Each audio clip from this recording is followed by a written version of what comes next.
Everyone welcome back to my channel. तो आज मैं बहुत टाइम बाद आ चुकी हूँ। आई थिंक मुझे 2 मंथ हो गए हैं, मैंने कोई भी अपने चैनल पर वीडियो नहीं अपलोड की। और अभी मैंने सोचा कि कोई ना कोई वीडियो मैं अपलोड कर दूँ चैनल पे। ठीक है, तो जैसे आपने टाइटल में देख ही लिया है, आज की वीडियो में हम इम्पॉर्टेंट क्वेश्चंस और हम बोल सकते हैं इंटरनल एग्ज़ाम, मुझे मेरे इंटरनल एग्ज़ाम हुए थे। तो इंटरनल एग्ज़ाम में जो जो मुझे क्वेश्चन आए थे एनाटॉमी एंड फिजियोलॉजी के, वो आज हम डिस्कस करेंगे। तो ये है मेरा एग्ज़ाम इंटरनल, ठीक है, एनाटॉमी का एंड फिजियोलॉजी का। 2 सेशन में होता है और पूरा यहाँ पर पैटर्न है कैसे कैसे आएगा, तो देख लीजिएगा। ठीक है, तो सबसे पहले मैं स्टार्ट करूँगी हमारे यहाँ। आप देखिए एग्ज़ाम है एनाटॉमी एंड फिजियोलॉजी। ये ऐसे मैम ने जो है हमारा राइट किया था पेपर के ऊपर और उसके बाद वो प्रिंट आउट निकलवा लिया। ठीक है, ये बीएससी नर्सिंग फर्स्ट सेमेस्टर के लिए है। ठीक है, और ये सेशन फर्स्ट है हमारा एनाटॉमी का। और मैक्सिमम मार्क्स जो होते हैं, मार्क्स बोल रही हूँ मार्क्स, ठीक है, टोटल मार्क्स कितने होते हैं 75। और टाइम 3 आवर का होता है। ठीक है, 1.5 आवर हमारा वो उसके लिए एनाटॉमी के लिए, 1.5 आवर फिजियोलॉजी के लिए। फर्स्ट सेशन है जो एनाटॉमी का होता है। मल्टीपल चॉइस क्वेश्चन इसमें आपको 10 आएंगे।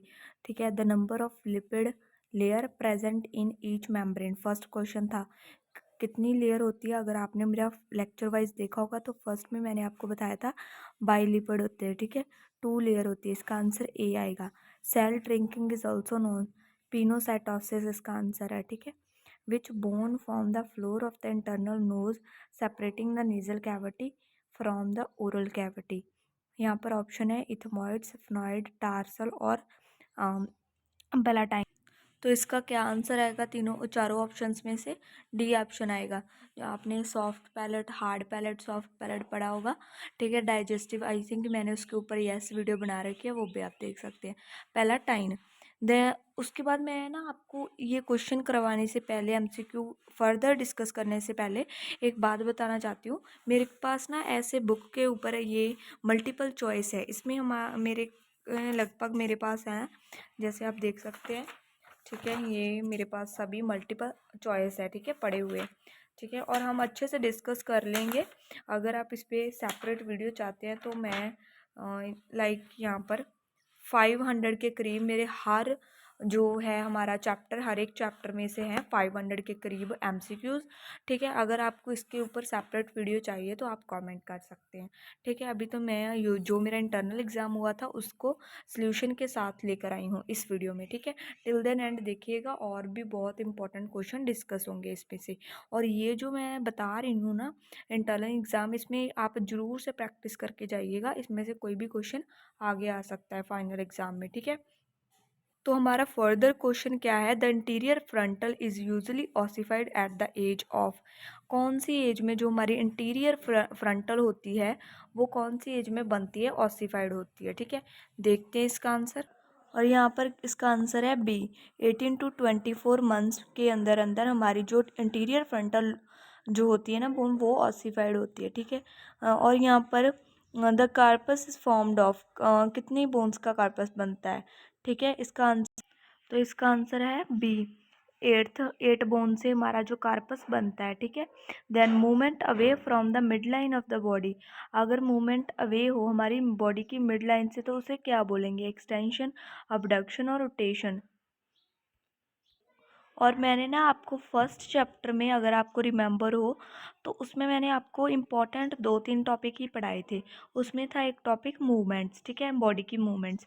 तो उसमें ये एमसीक्यूज कवर होता है। ठीक है, वैसे तो जितने टॉपिक मैंने अपने चैनल पर कवर किए हैं वो सभी इंपॉर्टेंट टॉपिक ही कवर किए हैं, इसीलिए मैं बीच बीच में से वीडियो बनाती हूँ जो मुझे इंपॉर्टेंट लगता है। ठीक है, वो आप ज़रूर से वॉच कर लिया करिए।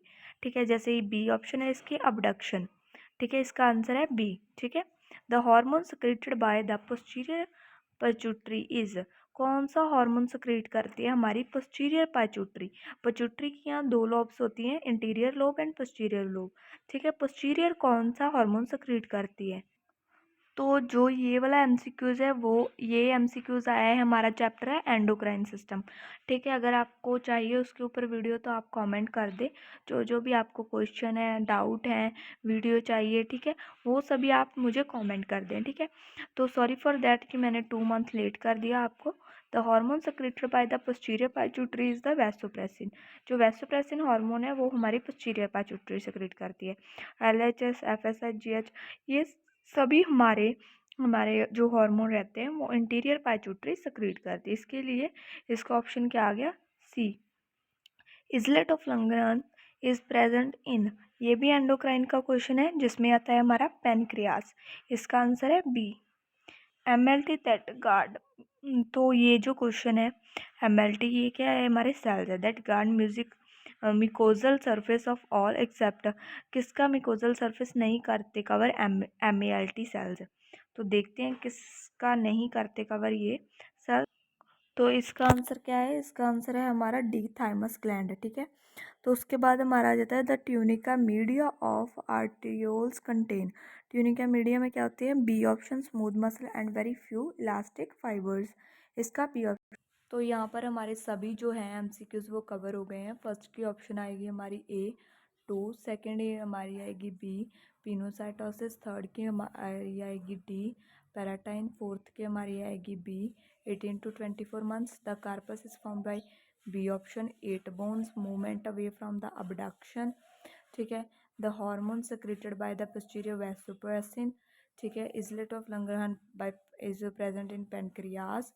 ठीक है, MLT मार्च जो कार्ड होते हैं वो डी, थाइमस ग्लैंड आएगा इसका आंसर। और लास्ट जो हमारा 10th है, ठीक है, ट्यूनिका मीडिया एसोसिएटेड, उसका आएगा B, smooth muscles and very few elastic. ये हमारे रहे सभी MCQs जो कि हमें 10 मार्क्स के आते हैं। ठीक है, नेक्स्ट क्वेश्चन के ऊपर चलते हैं इसके। तो MCQs के बाद जो हैं हमारे इस दूसरे पेज पे आते हैं क्वेश्चंस। तो देखते हैं वन बाय वन ये क्वेश्चन।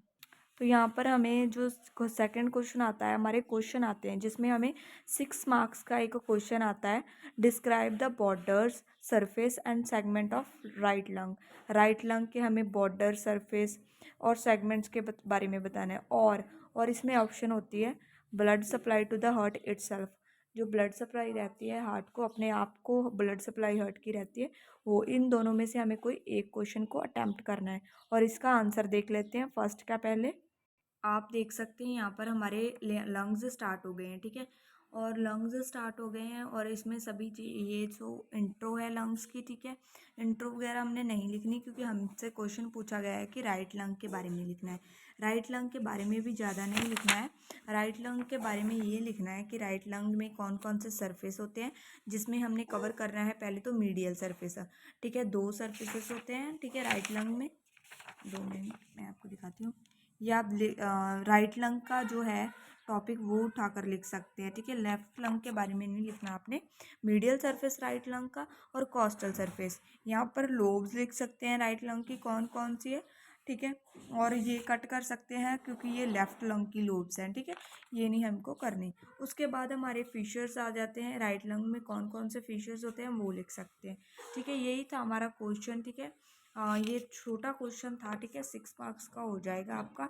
ये सभी आप इसको अच्छे से एक्सप्लेन कर सकते हैं। और ये ऐसे ही लिखा लुका है, ऐसे ही छोड़िए।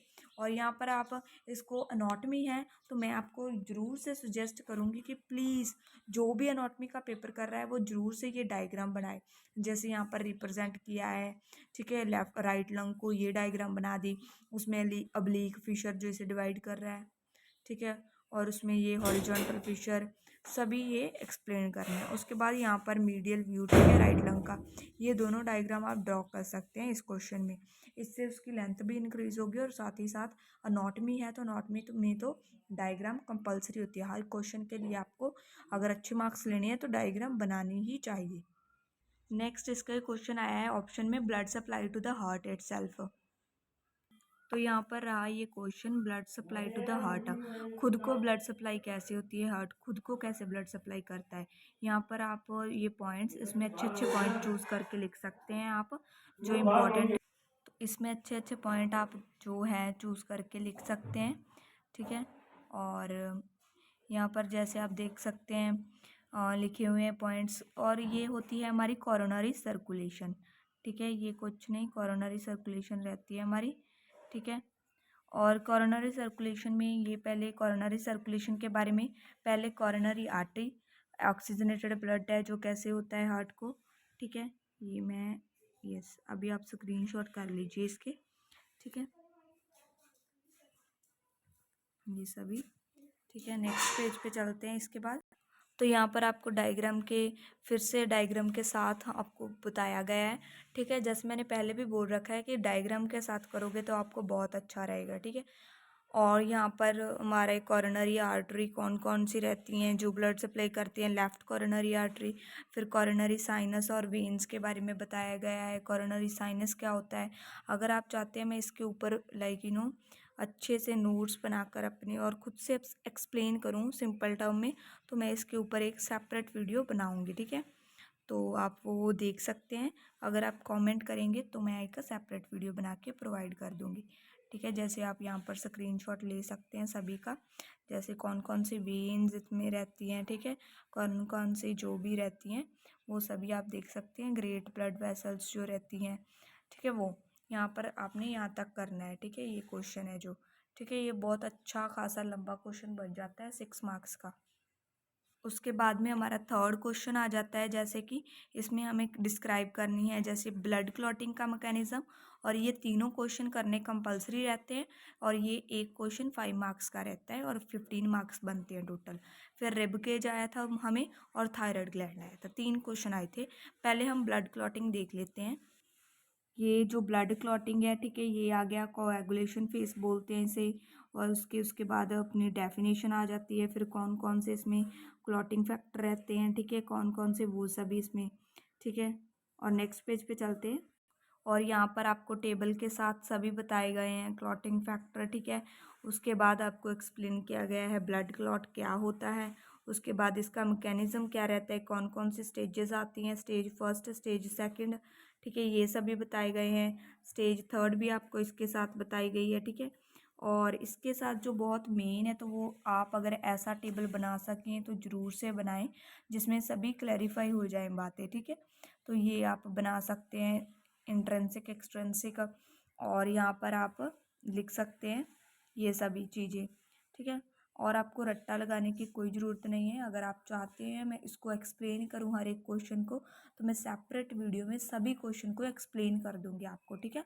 और आप कमेंट कर सकते हैं अगर आपको डिफ़िकल्टी आ रही है तो। और यहाँ पर सभी आपको बताया गया है, और एंड पे क्लॉट रिट्रैक्शन होती है, जो भी फिब्रिनोलाइसिस होती है, वो सभी स्टेज आपको बताई गई। उसके बाद तो ब्लड ग्रुप आता है, वो नहीं आपको करना। यहाँ तक आपको ये क्वेश्चन को अटेम्प्ट करना है अच्छे से, ताकि ये अच्छा खासा 5 मार्क्स का क्वेश्चन लगे, ठीक है। उसके बाद में रिब केज है, जैसे मैंने आपको तो जो ये रिब केज वाला क्वेश्चन है, आप थोड़ी सी इसके रिब केज के बारे में बता सकते हैं, ठीक है, क्या होती है।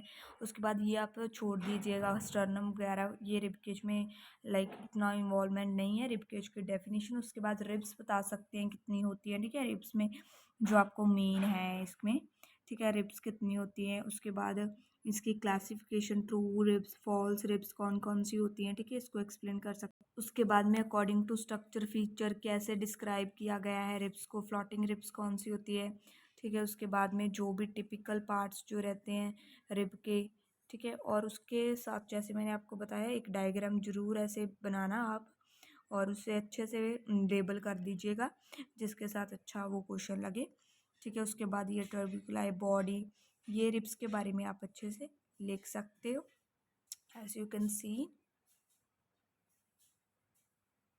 ठीक है। ये उसके बाद हमारा क्वेश्चन आता है थायराइड ग्लैंड। ये आ गया हमारा क्वेश्चन थायराइड ग्लैंड। इसकी पहले इंट्रो आप बता सकते हो क्या क्या होता है इसमें, ठीक है, थायराइड ग्लैंड में। उसके बाद जैसे मैंने आपको बोला था कि इसकी डायग्राम अच्छे से एक्सप्लेन करनी है, और उसको लेबल कर देना है अच्छे से, ठीक है, बनाकर आपने। और ये पॉइंट लिख देनी है, छोटे छोटे पॉइंट लिखने हैं आपको, इसे शॉर्ट कर सकते हैं, इतने बड़े ज़रूरत नहीं है। उसके बाद हिस्टोलॉजी, कौन कौन से सेल्स आते हैं, जैसे मेनली सेल्स बता सकते हैं 2 टाइप के आते हैं, जैसे ऐसे, ठीक है, ज़्यादा इतना लिखने की नहीं। उसके बाद हार्मोन कौन से आते हैं 2 टाइप के, जैसे T3 T4 एंड कैल्सिटोनिन। और और उसके बाद आप बता सकते हैं वो कैसे सिंथेसाइज होते हैं।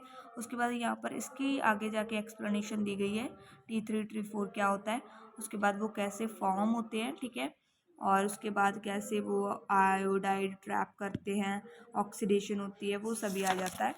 और ये सभी छोड़ सकते हैं आप, सिंथेसिस ना भी लिखे तो बेटर है, ठीक है, चल जाएगा आपका काम। उसके बाद आप रेगुलेशन लिख सकते हैं। जो इसमें मेन जो इम्पोर्टेंट है वो रेगुलेशन ऑफ सिक्रीशन है। ये टेबल अगर आप बनाएंगे ना, ठीक है, जो मैं आपको दिखाऊंगी, तो आपको बहुत बहुत अच्छे मार्क्स मिलेंगे इसमें, ठीक है। ये सभी ग्लैंड्स के कर लेना आप, जैसे यहाँ पर बहुत सारे हैं, ठीक है। ये वाला टेबल जरूर से बनाना है, ठीक है। आप अगर बनाएंगे तो अच्छे मार्क्स मिलेंगे। और उसके बाद इसको एक्सप्लेन कर सकते हैं ऐसे पॉइंट्स में लिखकर इसको, और यहाँ पर आपको दिया गया है। उसके बाद कैल्सिटोनिन, कैल्सिटोनिन भी एक इसका ही हार्मोन है, वो भी आप एक्सप्लेन कर सकते हैं, और उसके फंक्शंस को एक्सप्लेन करना है।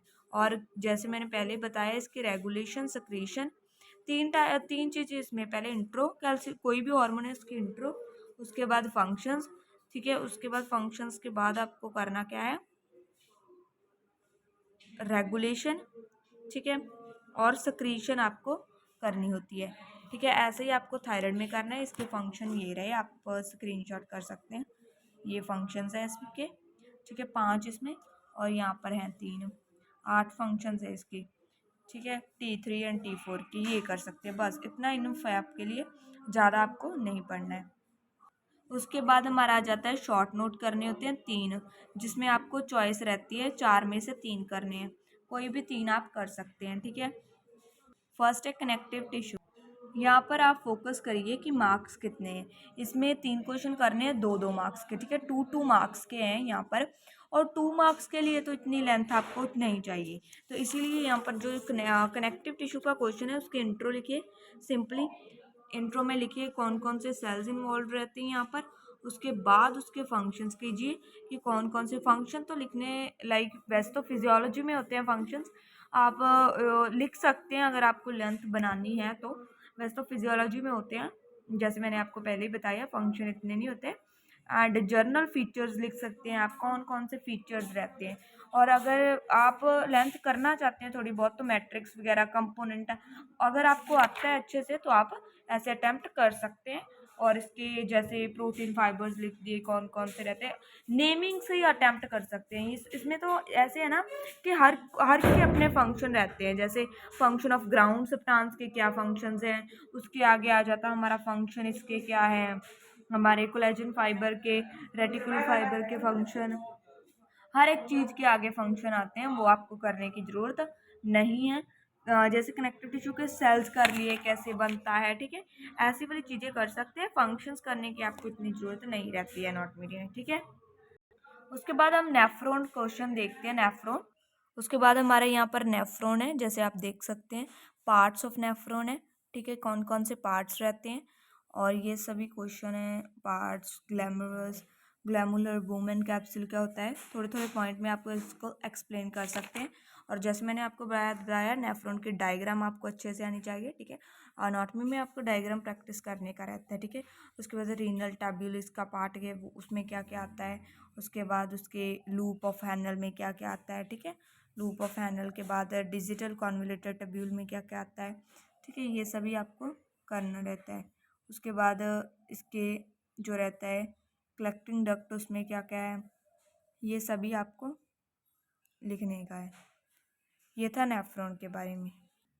इसके बाद फ्लॉपियन ट्यूब क्वेश्चन आता है। फ्लॉपियन ट्यूब, जैसे कि यहाँ पर आप इंट्रो लिख सकते हैं। फ्लॉपियन ट्यूब में क्या होता है, पार्ट्स कौन कौन से होते हैं फ्लॉपियन ट्यूब के, जैसे यहाँ पर आप देख सकते हैं पार्ट्स, ठीक है,